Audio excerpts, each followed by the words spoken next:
Bien-aimés dans le Seigneur, paix et bénédiction à vous en abondance. Paix et bénédiction sur votre famille, sur votre métier, sur vos projets. Bienvenue à notre série des catéchèses populaires. Vous êtes bien sur la page YouTube de Précieux Sang et animée par l'abbé André-Marie Keigné. Je vous invite naturellement, si vous ne l'avez pas encore fait, à cliquer sur abonnement et vous cliquez aussi sur la petite clochette qui est là afin d'être averti chaque fois que nous aurons du nouveau, que nous aurons posté du nouveau.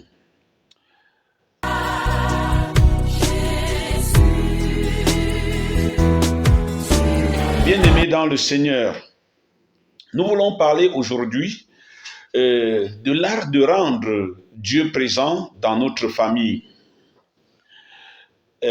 Frères et sœurs, chacun d'entre nous possède une famille ordinaire. C'est un papa, c'est une maman, des frères, des sœurs, des grands-parents, des oncles, des tantes. Et vous voyez, qu'en formulant ici, chez nous en Afrique, la famille c'est une communauté, c'est un monde. La famille, c'est donc la semence du monde. Mais il reste clair que la famille, cette famille, un oncle, une tante, un grand-père, une grand-mère maternelle, c'est à cause de deux personnes que nous appelons le couple, le père et la mère, un homme et une femme. Et dans la Bible, nous voyons que Dieu a bien prévu cela. C'est pourquoi l'homme quittera son père et sa mère et s'attachera à sa femme et tous deux ne feront qu'un. Donc, c'est sur le couple que nous devons investir si nous voulons rendre Dieu présent dans ce monde. Parce que ce monde a déjà progressivement chassé Dieu et reculé Dieu, au point où nous sommes habitués à la mort. Nous sommes habitués progressivement à la présence du démon, du tentateur. C'est l'esprit des époux. C'est sur l'esprit des époux que nous voulons ici investir. Parce que l'esprit des époux nous importe. Papa, maman, c'est à cause de leur amour que je suis là. C'est à cause de l'amour de papa et de maman qu'on parle d'une famille. S'ils sèment le bonheur, c'est parce que chaque famille, c'est ce que sèment les parents. La qualité de la graine sémée par les parents. S'ils sèment le bonheur, la famille sera heureuse. S'ils sèment division, tiraillement et souffrance, ce sera la souffrance. Il sera difficile d'en tirer grand-chose dans le sens de paix et sérénité. Comment attirer donc les bénédictions de Dieu dans nos familles? Voilà une question qui intéresse surtout les époux aujourd'hui et ceux qui sont en train de vouloir préparer une famille. Notez que dans la Bible, Dieu bénit Abraham et sa descendance. Donc quand vous priez, priez pour obtenir votre bénédiction et celle de votre descendance. Dieu bénit Jacob et sa descendance. Dieu bénit Josué et sa famille. Quand Josué fait cette déclaration solennelle, « Moi et ma maison, nous servirons l'Éternel ». Bien-aimés, dans le Seigneur, beaucoup d'entre nous disent être une famille chrétienne ou confondent une famille bénie avec une famille qui a accumulé tant de choses. Donc, que veut dire une famille bénie de Dieu? Est-on béni de Dieu parce qu'on va régulièrement à la messe, parce qu'on a un compte bancaire, parce qu'on a une belle maison, une belle voiture? Ce n'est pas des signes de bénédiction. On est béni si on a investi sur les choses bénissantes, si on a investi sur des choses éternelles, si on a investi sur les valeurs. Donc voilà pourquoi il faut investir sur le rapport de couple. Et les fiancés doivent apprendre déjà à poser les fondements, les fondations. Dans votre temps de fiançailles, parlez de ces fondements et votre famille sera sauvée. Et si vous êtes déjà marié, pensez à revenir sur ces fondements. Donc, il faut investir sur le couple. Ceci est très important pour les fiancés. Il faut investir sur le couple. Voilà pourquoi nous faisons donc cette vidéo pour donner quelques jalons de bénédiction pour la famille. Vous avez certains, qui font 50 ans heureux de mariage. D'autres qui font 60 ans de mariage, mais de douleur et de déception, avec des vieux mécanismes de fermeture. Certains vivent longtemps ensemble, mais leur vie n'a pas de goût. Ils n'arrivent plus à innover. Vous allez voir, les familles qui ne savent plus innover parce que le dialogue est fini, dialogue avec Dieu, dialogue entre eux, ces familles ne savent pas innover. Et la rouille, la pourriture, la moisissure entrent dans les relations et ces familles se détruisent. Ces familles n'arrivent pas à résister aux assauts du mal. Même s'ils vivent ensemble, c'est une solitude partagée qui est parfois plus douloureuse que la vraie solitude où tu sais que tu es seul. Voilà pourquoi certains couples périssent à petit feu parce qu'ils n'arrivent plus à faire du nouveau. Et donc, si vous écoutez cette vidéo et que vous ne vivez pas la bénédiction de Dieu, mettez du nouveau à partir d'aujourd'hui. N'ayez pas peur d'innover. N'ayez pas peur de mettre du nouveau. Vous êtes des fils de Dieu et vous pouvez mettre du nouveau parce que Dieu fait toutes choses toujours nouvelles. Même quand vous êtes dans une chambre pendant 4-5 mois, parfois il faut changer un meuble pour aérer la maison. Donc vous ne perdez rien à partir de ce jour, à rentrer chez vous et dire nous voulons être une famille bénie. Je fais tout pour être dans une famille que Dieu a bénie. Une famille qui vit dans la crainte de Dieu est une famille qui laisse le Saint-Esprit commander les cœurs. Et le plus souvent, c'est au chef de la famille, c'est-à-dire le père et ensuite la mère, que revient la responsabilité de rendre réelle la présence de Dieu, de faire de la famille un petit tabernacle. Pour que Dieu soit présent et se manifeste dans la famille, nous conseillons donc aux couples d'innover. Beaucoup d'innover. Beaucoup innovent réellement, oui. Beaucoup de couples innovent, mais dans quoi? Dans les choses de ce monde. On change un téléviseur, un nouveau frigo, un nouveau ordinateur, un nouveau salon, des nouveaux jeux pour les enfants, des nouveaux meubles. Mais cela ne signifie pas grand-chose. Nous connaissons beaucoup d'enfants qui sont tristes devant leur beau téléviseur. Nous connaissons beaucoup de femmes qui meurent de chagrin dans un grand salon, dans un château au sol marbré. Une famille bénie est une famille dans laquelle Dieu est présent. Et quand Dieu est présent, le démon et ses malheurs sont dans le malheur. Là où Dieu est présent, Satan et ses malheurs se retrouvent dans les malheurs.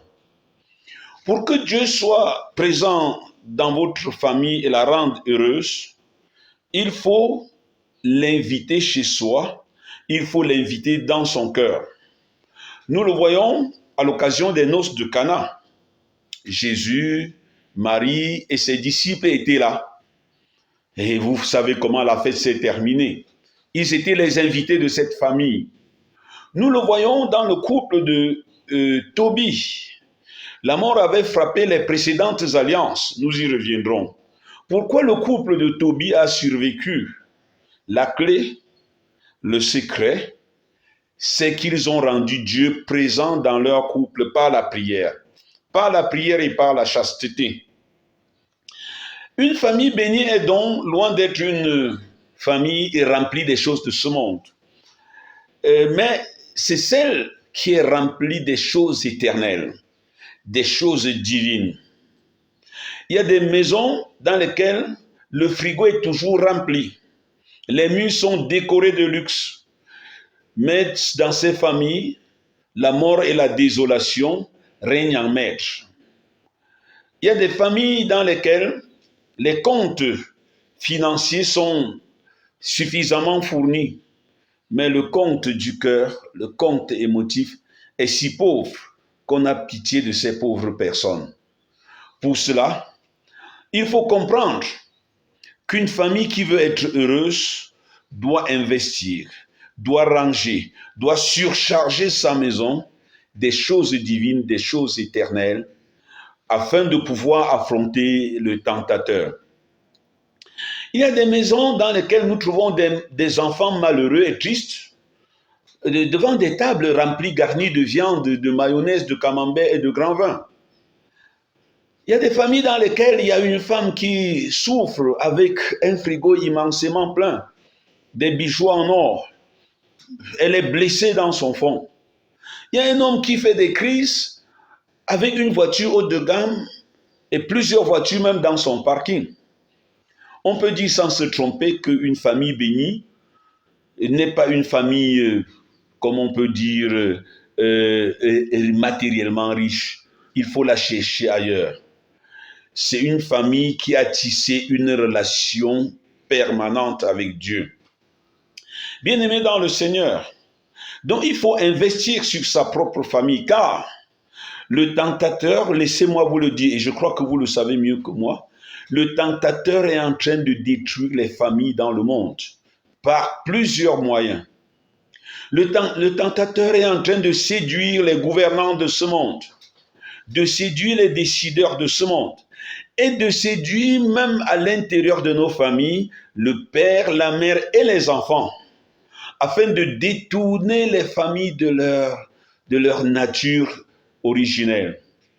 Et beaucoup de fils de ce monde qui ne prennent pas le conseil de Dieu, ils tombent en cascade.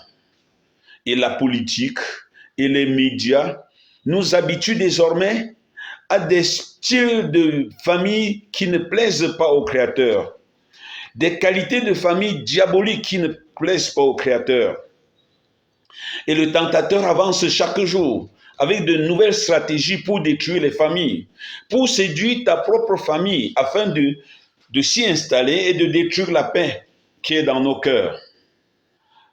Mon frère, ma sœur, le tentateur sait très bien qu'une famille bénie est une forteresse imprégnable pour les esprits maléfiques. Une famille selon la volonté de Dieu manifeste sa présence et est une puissante bénédiction pour tous les membres, pour les époux, pour les enfants, pour les grands-parents, pour les oncles. Quand vous êtes une famille qui a laissé Dieu présent dans son sein, vous êtes une bénédiction même pour vos parents et pour vos oncles.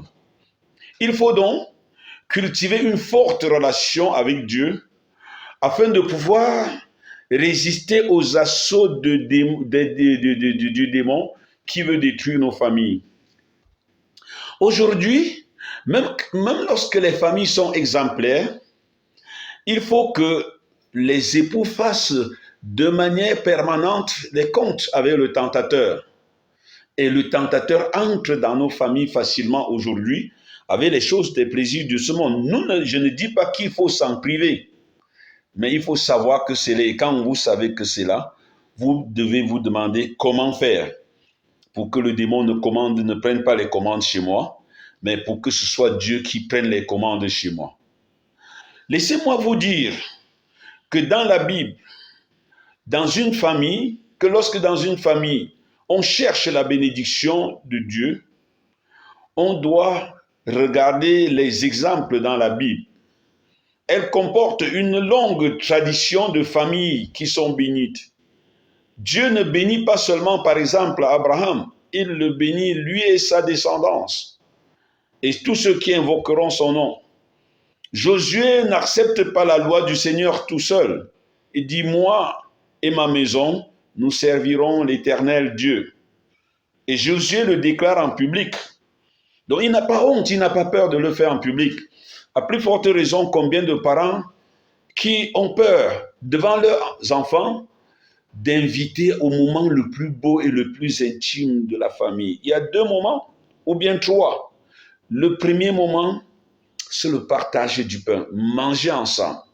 Combien de maisons dans lesquelles on n'arrive plus à manger ensemble, à organiser le repas ensemble? Parce que je suis sur mon WhatsApp, j'ai mon emploi du temps, j'ai ma série, j'ai ma Champions League, j'ai mes distractions, etc. Je viens du travail, je pars d'abord un peu faire du footing, il faut faire noble, les choses du monde. Combien de personnes ont peur de dire à leurs enfants de passer à table ensemble? Voilà le premier moment. Le second moment, c'est le dialogue. On ne s'assoit plus au salon ou bien autour du feu de la cuisine, dans la cuisine, pour causer, pour connaître les enfants, pour leur transférer leur amour. Quand vous ne le faites pas, Dieu ne peut pas résider chez vous. Faites sentir à vos enfants que vous les aimez dans le Seigneur. Ils vous béniront, ils vous respecteront. Et le troisième moment, le plus fort, c'est lorsque toute la famille parle à Dieu dans la prière et que Dieu vous demande à vous parents de bénir les enfants. La bénédiction n'est pas quelque chose réservé au seul prêtre. La bénédiction, c'est l'une des responsabilités des chefs de famille. Il faut prier. Il faut mettre la prière dans une maison, au cœur d'une maison. Et surtout la prière commune. Parce que chacun prie seul, à un moment, vous finirez par prier quelqu'un contre l'autre. Il y a des femmes qui prient pour demander à Dieu de les protéger contre leur mari et vice-versa. Vous voyez très bien que Tobie et sa jeune fiancée se mettent à genoux, c'est-à-dire ils commencent leur famille à genoux, afin d'échapper à la mort qui avait détruit les précédents couples. Si vous ne priez pas, la mort ne va pas esquiver votre famille. La prière a sauvé Tobie des ravages d'Asmodée. Voilà le secret. Et si vous ne pouvez pas être un homme, une femme de prière, le diable va s'installer chez vous. Il va s'installer facilement chez vous. Si votre famille n'accueille pas Dieu par la prière, elle ne résistera pas. Elle ne pourra pas, elle pourra même résister plutôt apparemment. C'est-à-dire, on est là, mais quelle est la vie qu'on a? Si vos parents, vous n'obéissez pas à Dieu, comment pensez-vous que vos enfants vont vous obéir? Si vous ne louez pas Dieu, si vous ne bénissez pas Dieu, comment pensez-vous que vos enfants vont vous bénir? Que Dieu puisse lui-même vous bénir. Le secret du bonheur pour une famille se trouve dans la tradition de la prière. Autrement, la télévision va détruire votre famille. WhatsApp va détruire votre famille. La Champions League va détruire il y a un grand match, va détruire votre famille. Ces choses modernes qui ne sont pas à rejeter, mais à savoir gérer, vont détruire notre famille. Parce que ça va s'aimer d'abord l'esprit d'indifférence. Qu'est-ce que vous ressentez dans votre salon lorsque vous êtes en train de parler et que l'enfant est sur WhatsApp, la femme est sur WhatsApp, l'homme, qu'est-ce qu'il fait? Il sort. Parce qu'il n'est plus considéré. Ou bien lorsque votre femme vous parle, vous êtes sur WhatsApp, elle déduit que vous parlez avec une autre femme qui est plus importante qu'elle. Faites attention. Et pourtant, WhatsApp, on doit l'utiliser. Qu'est-ce que ça vous fait quand vous parlez et l'enfant a la télécommande en main? Apprenez à déposer ça et à laisser parler Dieu et à dialoguer et à écouter les différents cœurs. Oui, ces hommes, frères et sœurs, ces hommes qui souffrent aujourd'hui sont des hommes qui ont connu l'amour. Lorsqu'on n'a pas adoré Dieu et sa loi, la loi du monde s'installe et détruit ce que Dieu a uni. Ces hommes et ces femmes qui demandent le divorce aujourd'hui sont des hommes et des femmes qui se sont aimés. Ils ont connu des moments magiques. Ils ont connu des promesses magiques. Cet homme qui souffre, angoissé au fond du gouffre, détruite par un amour qui est devenu enfer, est une femme qui a été amoureuse, qui a été cajolée, aimée. On ne l'avait pourtant pas trompé. À ce moment, on disait vrai. Cet homme qui est au bord de la déprime, qui marche en parlant seul, est une personne qui a aimé et qu'on a aimé, à qui on a dit des mots d'amour. Ce sont des hommes qui ont même la foi, qui vont à l'église, ils chantent, ils font les travaux, ils font les cotisations. Qu'est-ce qui n'a pas marché? Qu'est-ce qui n'a pas marché? Ils n'ont pas su gérer un problème qui s'est présenté. Je vous le dis, si vous n'êtes pas un homme de prière, qui garde Dieu dans sa maison, un peu comme Zachée qui demande à Jésus, viens demeurer chez moi aujourd'hui. Lorsqu'un petit problème, vous pourrez être heureux avec les choses du monde, mais lorsqu'un petit problème arrivera, vous ne pourrez pas résister. Soyez des époux qui prient. Soyez des fiancés qui prient. Apprenez déjà à prier ensemble comme fiancés. Cultivez ce goût de la prière, de l'adoration silencieuse. Si vous ne le faites pas, votre amour sera mensonger. Dans la plupart des cas, ce sera le cas et vous le savez. Soyez capable de plier le genou. Et ceci, l'art de plier le genou, touche notre vie. Une personne qui sait plier le genou dans la vie, dans les situations de la vie, il sait résister aussi aux assauts du tentateur. Soyez capable de dire Amen dans votre vie. Une personne qui dit Amen dans sa vie n'est pas un lâche. Beaucoup de personnes pensent que dire Amen, c'est être lâche. Que plier le genou, c'est être lâche, c'est être fort. C'est être capable de s'humilier pour que Dieu vous élève, pour que Dieu vous enlève, pour que Dieu vous exalte. Quand vous savez dire Amen, quand vous savez plier le genou, vous savez parfois même taire votre raison alors que vous l'avez, mais vous le faites par amour. Il faut être capable de plier le genou. Il faut être capable d'être un homme de prière. Une personne qui dit Amen dans sa vie, sait par la suite être humble, céder sa raison pour que les choses avancent. Il sait recueillir chaque goutte du sang, du précieux sang du Christ. Soyez des hommes, des femmes de prière. Faites-le avec amour et vos enfants vous imiteront, vous suivront. Et vos enfants seront dans la paix. Soyez des amoureux. Faites comme des amoureux de la prière et soyez amoureux dans la prière. Et vous verrez comment vos enfants seront non seulement physiquement beaux, mais intelligents et protégés de Dieu. Ils vous imiteront. Parce que vous aurez sémé dans leur cœur les choses éternelles, les biens éternels. Un homme qui prie est un homme qui invoque la puissance de Dieu dans ses problèmes.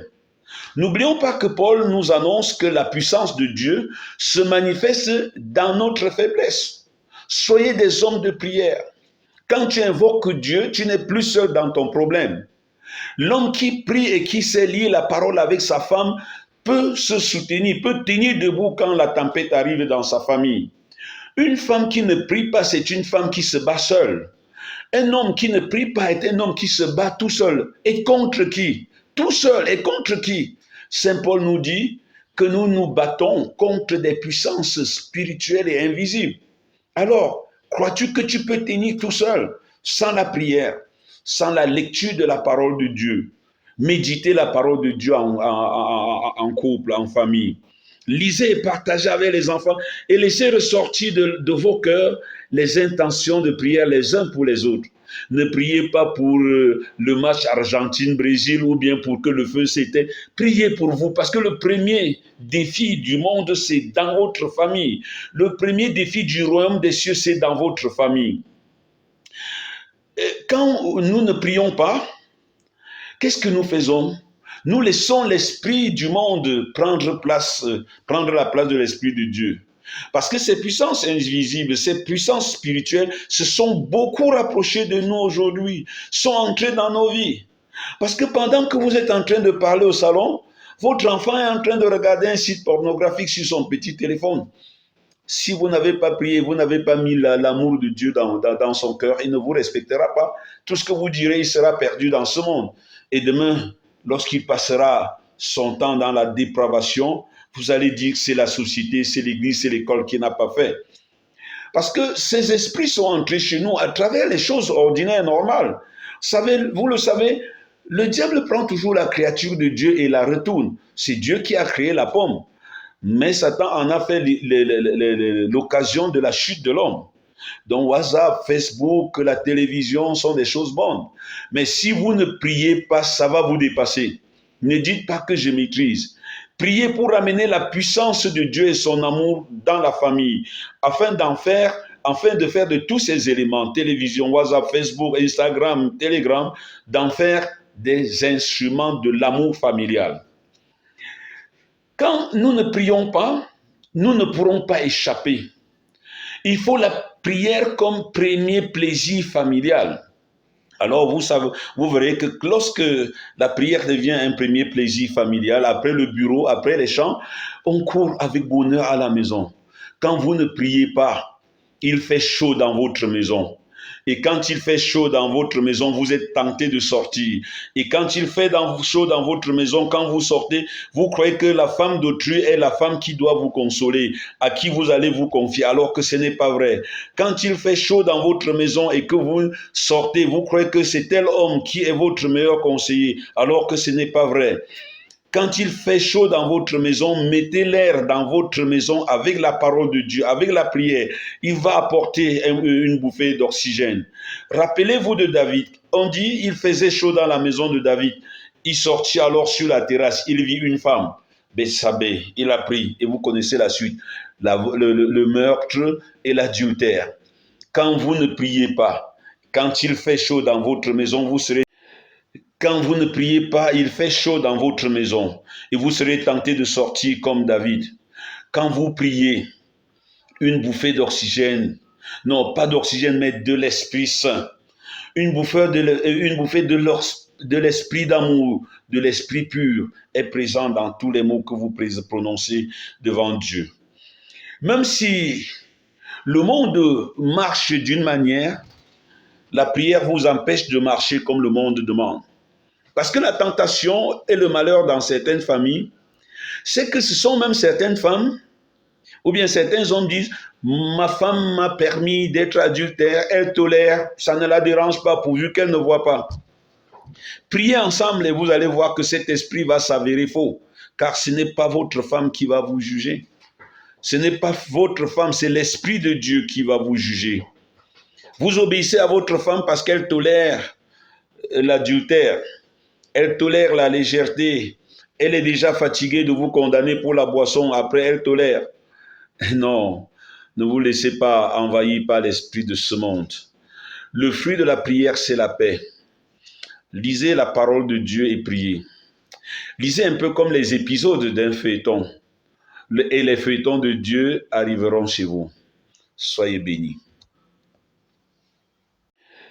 Quand vous ne priez pas, il fait chaud dans votre maison et vous serez tenté de sortir comme David. Quand vous priez, une bouffée d'oxygène, non pas d'oxygène mais de l'Esprit Saint, une bouffée de l'Esprit d'amour, de l'Esprit pur est présent dans tous les mots que vous prononcez devant Dieu. Même si le monde marche d'une manière, la prière vous empêche de marcher comme le monde demande. Parce que la tentation et le malheur dans certaines familles, c'est que ce sont même certaines femmes, ou bien certains hommes disent, ma femme m'a permis d'être adultère, elle tolère, ça ne la dérange pas pourvu qu'elle ne voit pas. Priez ensemble et vous allez voir que cet esprit va s'avérer faux, car ce n'est pas votre femme qui va vous juger. Ce n'est pas votre femme, c'est l'Esprit de Dieu qui va vous juger. Vous obéissez à votre femme parce qu'elle tolère l'adultère. Elle tolère la légèreté. Elle est déjà fatiguée de vous condamner pour la boisson. Après, elle tolère. Non, ne vous laissez pas envahir par l'esprit de ce monde. Le fruit de la prière, c'est la paix. Lisez la parole de Dieu et priez. Lisez un peu comme les épisodes d'un feuilleton. Et les feuilletons de Dieu arriveront chez vous. Soyez bénis.